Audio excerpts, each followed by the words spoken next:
Qilaylikni kichkina bolalarda uchraydigan sababi ko'pincha refraksion muammolar bo'ladi.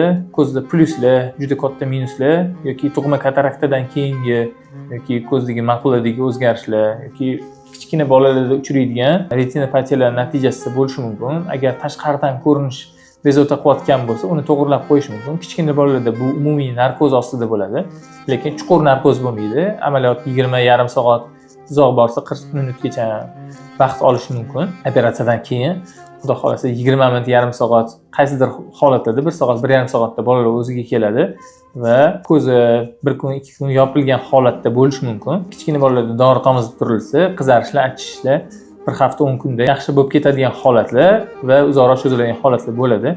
Kichkina bolalar paytida qilinganligini yaxshi afzallik tomoni ikkita ko'z bilan bitta predmetga qarash va bolalarni keyinchalik omma oldiga chiqishda uyalmasligi uchun yordam beradi va o'ziga bo'lgan ishonchini orttiradi. Kichkina bolalarda 7 yoshgacha bo'lgan vaqtda qilinsa, ko'rish o'tkirligi, ko'rish funksiyasi to'liq rivojlanadi va ikkita ko'z bilan ko'rish keyinchalik qilingandan ko'ra sifatliroq va ko'ruv markazlarini to'liqroq rivojlanish uchun yordam beradi.